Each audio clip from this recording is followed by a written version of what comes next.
So I'm gonna go through a couple of exercises specifically for the shoulder. I call these alphabet soup because they literally are named after different letters of the alphabet that they resemble. So the first one is T's. You can do this with weight, you can do this with a band. In this case, I'm just using little 1 pound weights. What you're gonna do is you're gonna start feet together slightly apart. You just wanna make sure you have a good center of balance. And then you're gonna put your hands by your sides. The first one we're gonna make is a T. So you wanna bring your arms slow and controlled up to about 90 degrees so you look like a T, and bring them back down.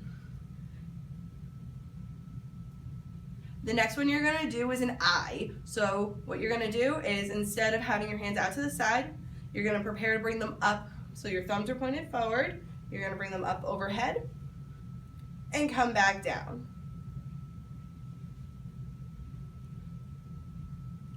The next one you're gonna do is an A. So again, hands start down by your side, but instead of going up overhead like we just did with the I, you're gonna just bring them back and together.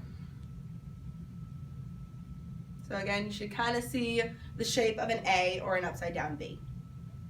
The next one we're gonna do is the Y. So this one, your hands are going out slightly to the side, so it's the middle ground between the T and the I. So we're gonna bring them out in front of us like this. We're just gonna bring our arms up and come back down.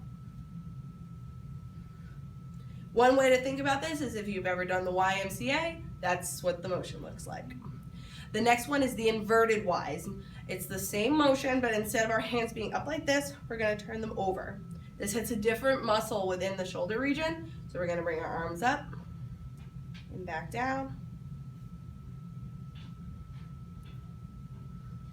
The next one we're gonna do is a W.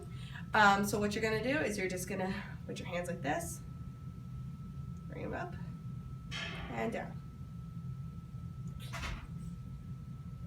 One thing that's important to note with all these videos is you can change all these exercises, you can change the positioning. So to start off, you can either do these on your stomach, you can do them on your back, or in our case, we're gonna do them standing for a patient that's progressed a lot farther. So the next grouping of exercises I'm going to show you is, I call them the big four. These are four exercises that hit some of the major muscles in the shoulder region. So the first one we're going to do is extension. So in our case, we're using a band. You can use this with weights or a cable column, different kinds of bands, or even just with body weight. So what we're gonna do is we're gonna grab the band, and you want it to be above the head of the patient. You're gonna bring it out so you have a nice stretch on the band. Your arm is gonna be at around 90 degrees. So you wanna look kind of like an upside down L. And what you're gonna do is slow and controlled. You're gonna bring the band down to the side and back up. It's important to note that with all of these exercises, including the alphabet soup ones, all of these are slow and controlled. So the next one you're gonna do are punches. In a perfect world, you want your band to be at approximately shoulder height, but in our case, our pipes are kind of painted, so there's no real crevice here, so we're gonna have to play with what we got, but in an ideal situation, you want these at about shoulder height. So what you're gonna do is you're gonna grab the band, and you're gonna bring it out in front of you. Again, I'm trying to hold this down so you can see how the band's actually supposed to move, and what you're gonna do is you're gonna start with your shoulders back, and what you're going to simply do is just punch forward and back. In this case, you don't want your body to fall forward with it. You want to stay up nice and straight the whole time and just punch forward, back. It's only going to be a couple of inches. So the next one we're going to do is internal and external rotation. You want to do this on the same arm, but so everyone can see this, we're going to do it on opposites. So the first thing we're gonna do is external rotation. So what we're gonna do is we're gonna start with our hand across us like this.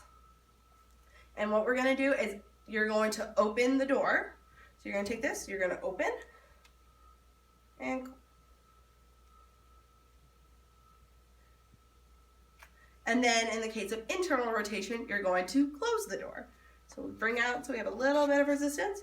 We're gonna bring it across here, back to 90. Now what's important to know with this one is you don't want your elbow to come away from your side because that doesn't hit the proper muscles. So we want to make sure that in the case of internal rotation, we keep it nice and tight and we bring it just across our bodies enough that we really feel that musculature working. And in the case of external rotation, we want to pull here and we don't want our hands to pull away like this. Keep that elbow nice and tight.